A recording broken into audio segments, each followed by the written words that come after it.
Everyone, welcome to my channel.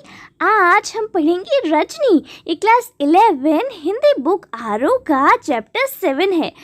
इसमें इस कहानी में हमें बताया गया है कि कैसे जो स्कूल वाले हैं, जो स्कूल्स हैं, उन्होंने एजुकेशन को, उन्होंने पढ़ाई को एक बिजनेस बना लिया है और कैसे वो हर तरीके से माँ बाप से पैसे खींचना चाहते हैं, माँ बाप से पैसे ऐंठना चाहते हैं और वो तरह तरह के नियम कानून बनाते हैं जिससे वो माँ बाप को मजबूर करते हैं कि जिसमें माँ बाप को वो मानना पड़े और जिस तरह से वो पैसे कमा सके। तो इस कहानी में जो रजनी है वो इस सब चीज़ों का पर्दाफाश करती है और कहानी में क्या होता है हम देखते हैं।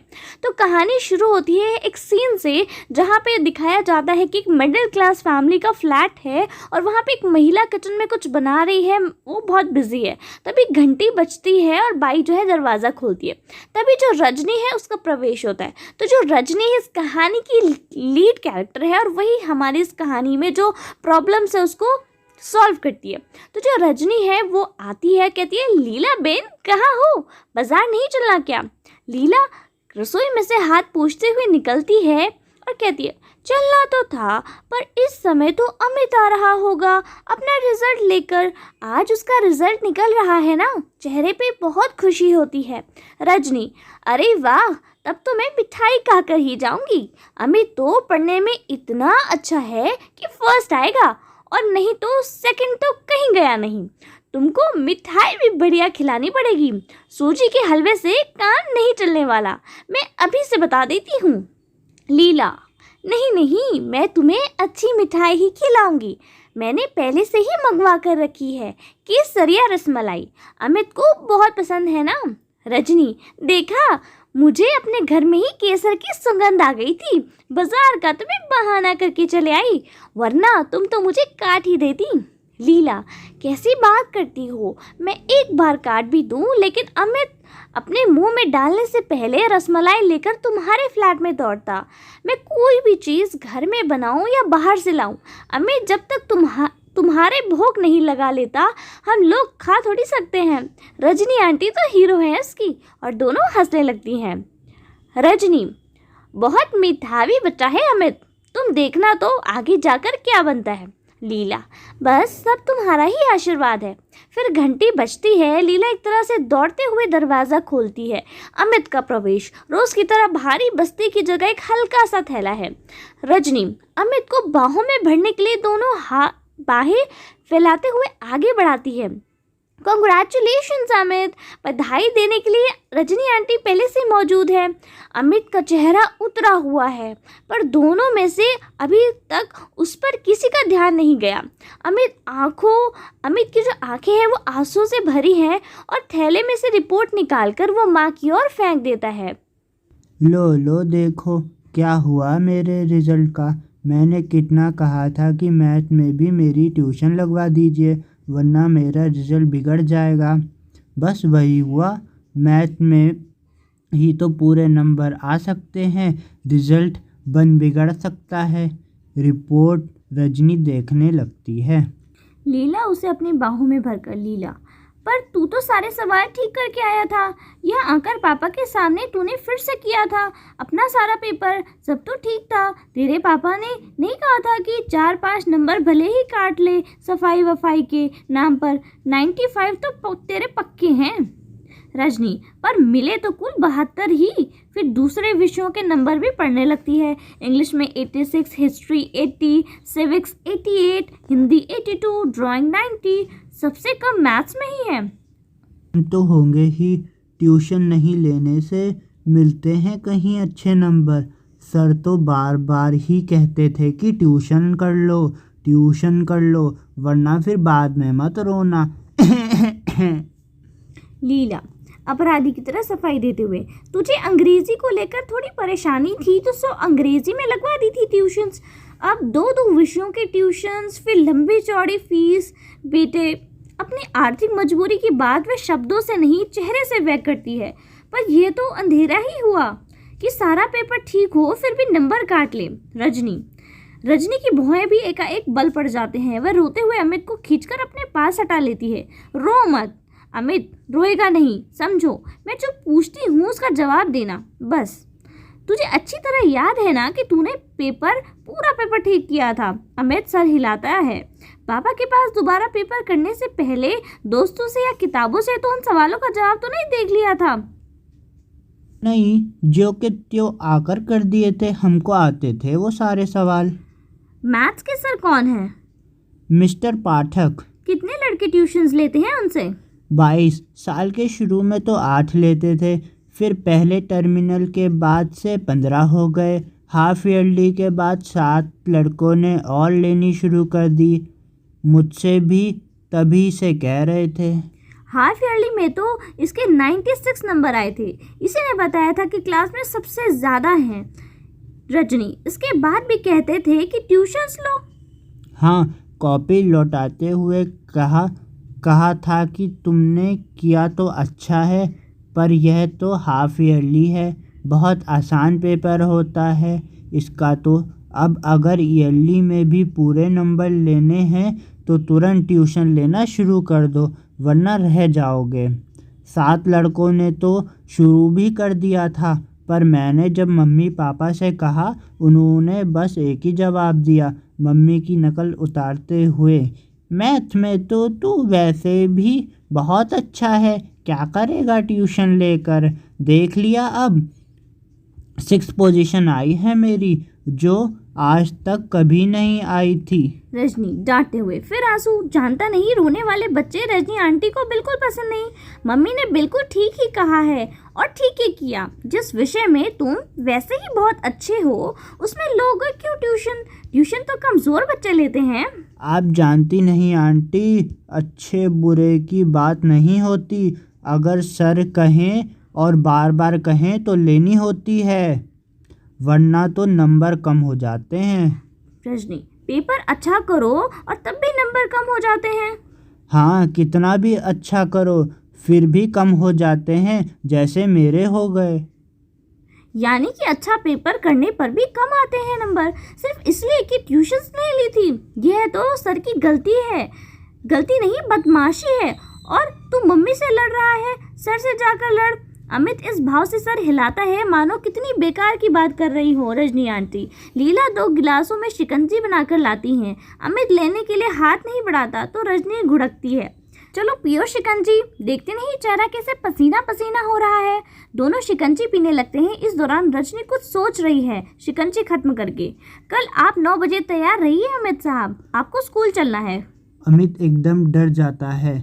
कल तो छुट्टी है, पर अगर स्कूल जाकर कुछ कहेंगी तो सर मुझसे बहुत गुस्सा हो जाएंगे। वहाँ मत जाइए प्लीज़, वहाँ बिल्कुल मत जाइए।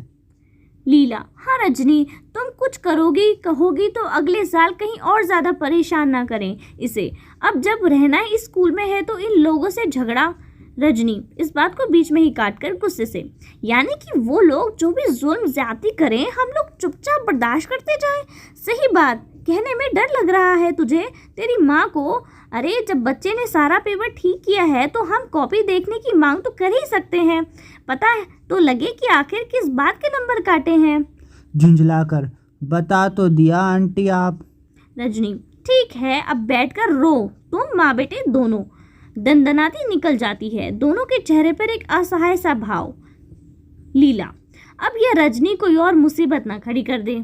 स्कूल के हेडमास्टर का कमरा, बड़ी सी टेबल, दीवार के सहारे रखी कांच की अलमारी में बच्चों द्वारा जीते हुए कप और शीट्स जमा हुए रखे हैं। दीवार पर कुछ नेताओं की तस्वीरें, एक बड़ा सा मैप लटका है। हेडमास्टर काम में बिजी है। चपरासी बड़े अदब से एक चिट लाकर रखता है।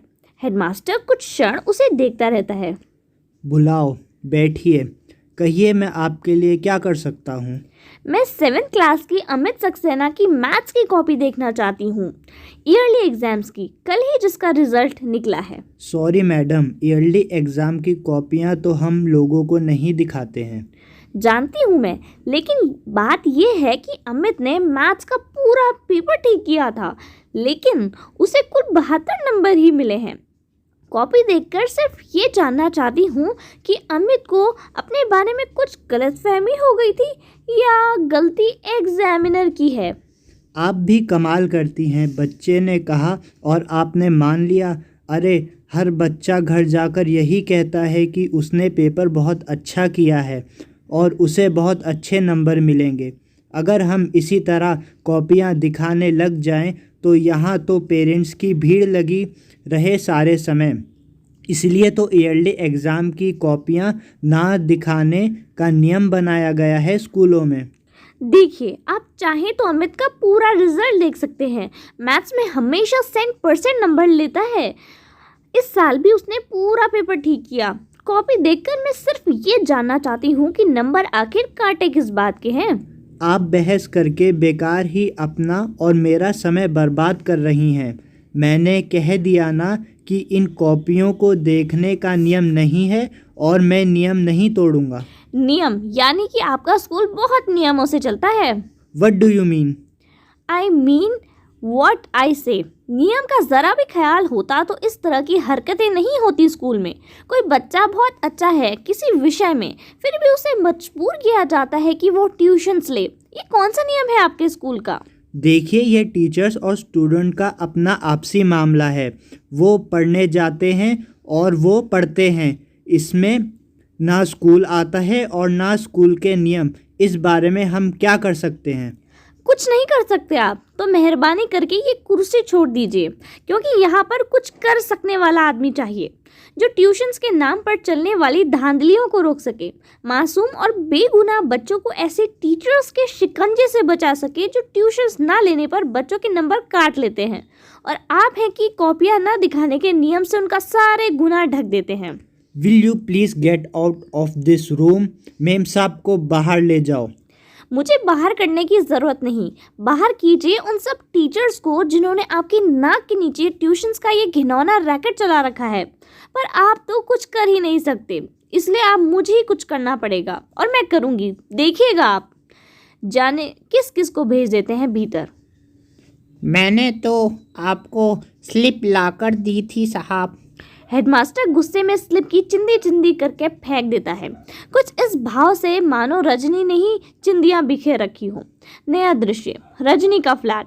शाम का समय, घंटी बजती है। रजनी आकर दरवाज़ा खोलती है। पति का प्रवेश। उसके हाथ में ब्रीफकेस लेती है। तुम आज दिन में कहीं बाहर गई थी क्या? तुम्हें कैसे मालूम? फ़ोन किया था, एक फ़ाइल रह गई थी, सोचा चपरासी को भेजकर मंगवा लूँ, पर कोई घर में हो तब ना। तुम फाइल भूल गए, और जिसके बारे में मुझे पता भी नहीं, पर फिर भी उसके लिए मुझे घर पर बैठना चाहिए। ये कौन सी बात हुई? अच्छा, गई कहाँ थी? एक स्कूल का नाम लेती है। तुम क्या करने गई थी वहाँ? पहले चाय ले आऊं फिर बताती हूँ। कैमरा रजनी के साथ किचन में। गुनगुनाते हुए रजनी खाने का भी कुछ बना रही है। लगता है जो कुछ करके आई है उससे बहुत प्रसन्न है। दृश्य बाहर के कमरे में। नाश्ते की प्लेट काफ़ी खाली हो चुकी है, जिससे लग रहा है कि रजनी सारी बात बता चुकी है।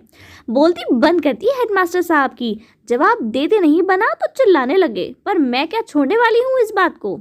अच्छा, मास्टर लोग ट्यूशन करते हैं या धंधा करते हैं, पर तुम्हें अभी बैठे बैठाए इससे क्या परेशानी हो गई? तुम्हारा बेटा तो अभी पढ़ने ही नहीं जा रहा है ना?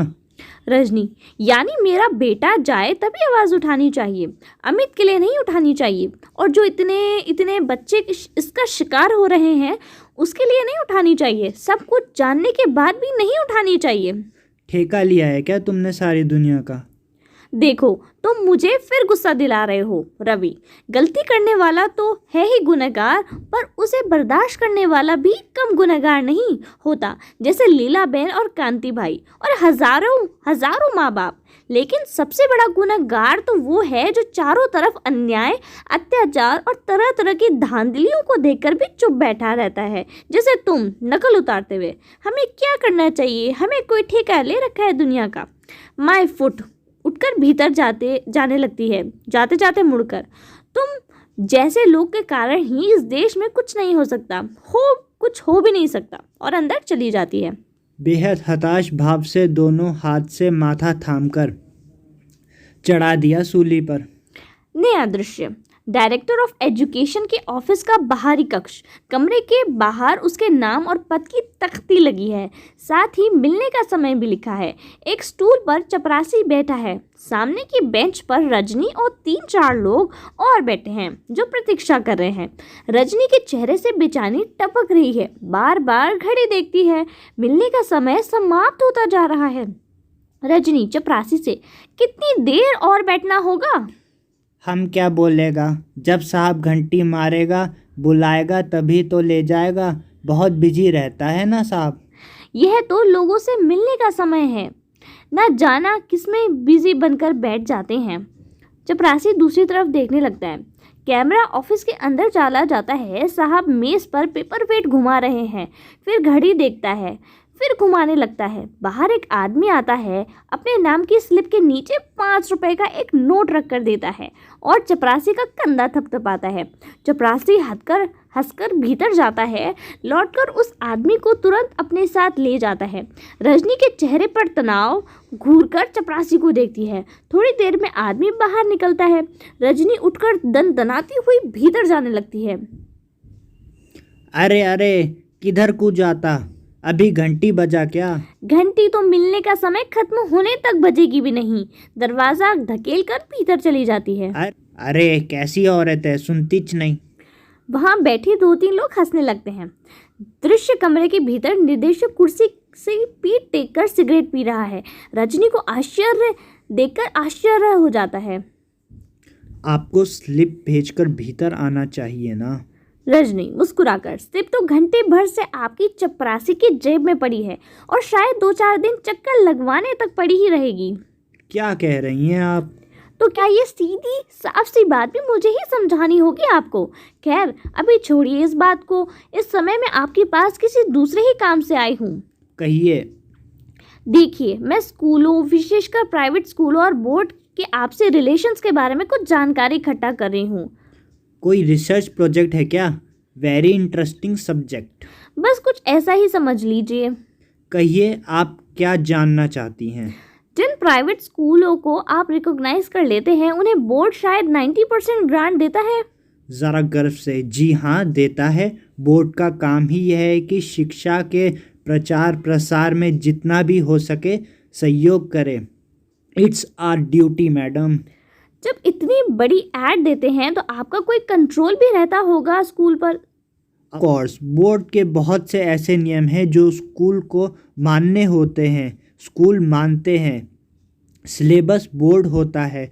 फाइनल ईयर के एग्ज़ाम बोर्ड कंडक्ट कराता है।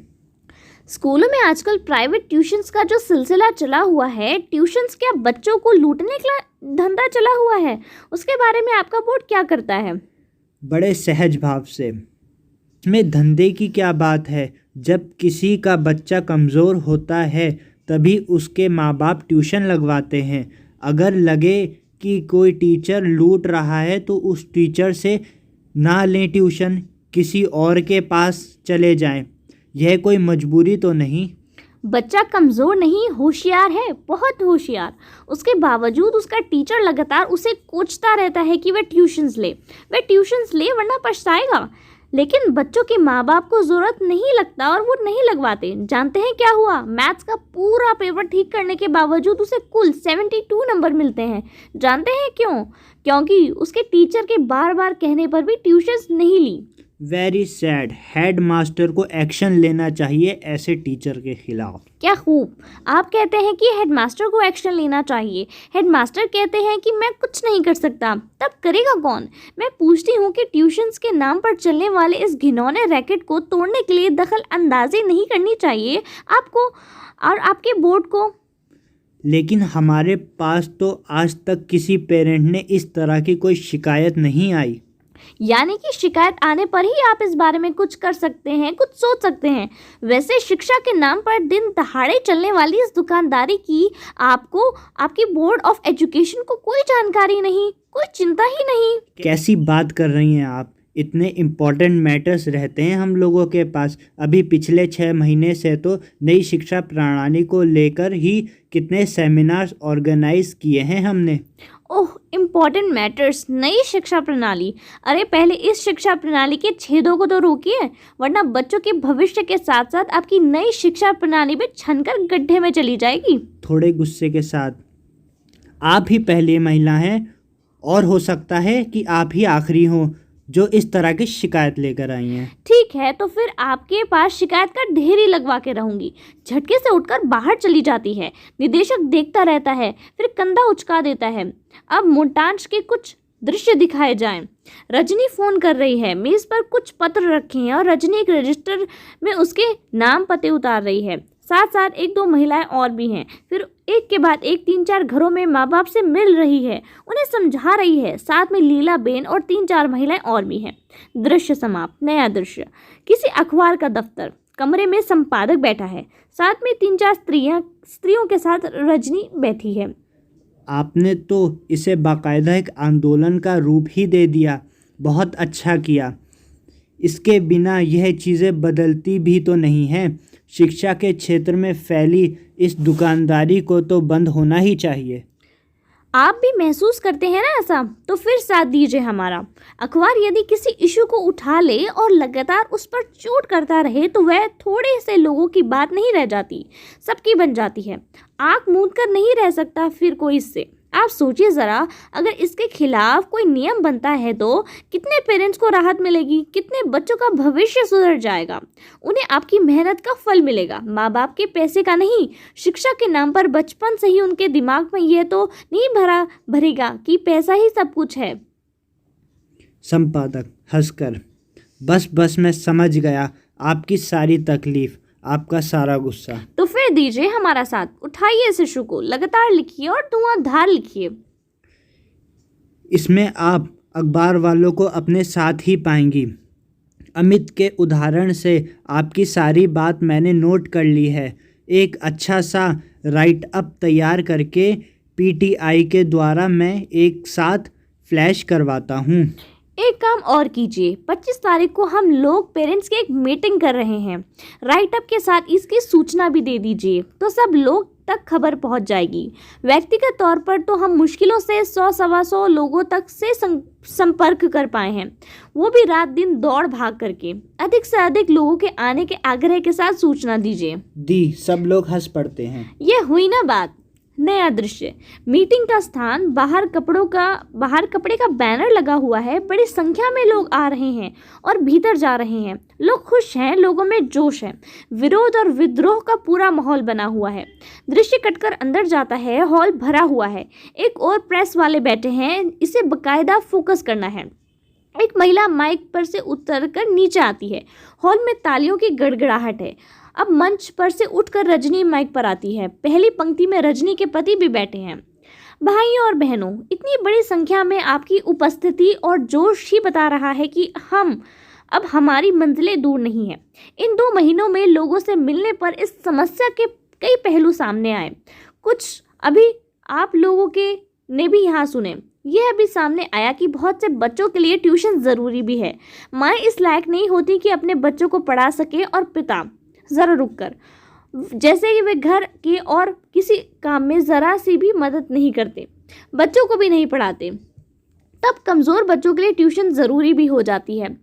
बड़ा अच्छा लगता है जब टीचर्स की ओर से एक ऐसी प्रतिनिधि ने आकर बताया कि कई प्राइवेट स्कूलों में तो उन्हें इतनी कम तनख्वाह मिलती है कि ट्यूशन्स ना करे तो उनका गुजारा ही ना हो। कई जगह तो ऐसा भी होता है कि कम तनख्वाह देकर ज़्यादा पर दस्तखत करवाए जाते हैं। ऐसे टीचर्स से मेरा अनुरोध है कि वह संगठित होकर एक आंदोलन चलाएं और इस अन्याय का पर्दाफाश करें। इसलिए अब हम अपनी समस्याओं से जुड़ी सारी बातों को नज़र में रखते हुए बोर्ड के सामने ये प्रस्ताव रखेंगे कि वे एक ऐसा नियम बनाएं कि कोई भी टीचर अपने ही स्कूल के छात्रों का ट्यूशन्स नहीं करेगा। ऐसी स्थिति में बच्चों के साथ जोर ज़बरदस्ती करने और उनके नंबर काटने की गंदी हरकत अपने आप बंद हो जाएगी। साथ ही यह भी होगा कि इस नियम को तोड़ने वाले टीचर्स के खिलाफ सख्त से सख्त कार्रवाई की जाएगी। अब आप लोग अपनी राय दीजिए। सारा हॉल जो है अप्रूव्ड की आवाज़ और तालियों की गड़गड़ाहट से गूंज उठता है। नया दृश्य, रजनी का फ्लैट, सवेरे का समय, कमरे में पति अखबार पढ़ रहा है। पहला पेज पलटते ही रजनी की तस्वीर दिखाई देती है। जल्दी जल्दी पढ़ता है, फिर एकदम से चिल्लाता है, अरे रजनी रजनी सुनो तो, बोर्ड ने तुम लोगों का प्रस्ताव ज्यों का त्यों स्वीकार कर लिया। भीतर से दौड़ती हुई आती है, अखबार छीनकर जल्दी जल्दी पढ़ती है। चेहरे पर संतोष, प्रसन्नता का, गर्व का भाव होता है। तो मान ली गई हमारा प्रस्ताव, बिल्कुल जैसे का तैसा, और बन गया ये नियम। खुशी के मारे अखबार में ही छाती से चिपका लेती है। मैं तो कहती हूँ अगर डटकर मुकाबला किया जाए तो कौन सा ऐसा अन्याय है जिसकी धज्जियां ना बिखेरी जा सके। मुग्ध भाव से उसे देखते हुए, I am proud of you Rajni, really really I am proud of you. 2 महीने तक लगातार मेरी धज्जियां बिखेरने के बाद हंसते हुए, लीलाबेन, उस दिन तुम्हारी जो रसमलाई रह गई थी वह आज खाओ। शांतिबाई, और सबके हिस्से की भी तुम ही खाओ। अमित दौड़कर अपने हाथ से उसे रसमलाई खिलाने जाता है, पर रजनी उसे अमित के मुंह में ही डाल देती है। सब हंसते हैं। हंसी के साथ ही धीरे धीरे दृश्य समाप्त हो जाता है। आई होप आपको ये जो प्ले है समझ में आया हो। अगर आपके लिए थोड़ा सा भी हेल्पफुल हो और आपको अच्छे समझ में आया तो प्लीज़ मेरे चैनल को सब्सक्राइब करें, वीडियो को लाइक करें, शेयर करें और ढेर सारी क्लास 11 की वीडियोज़ के लिए। Thanks for watching.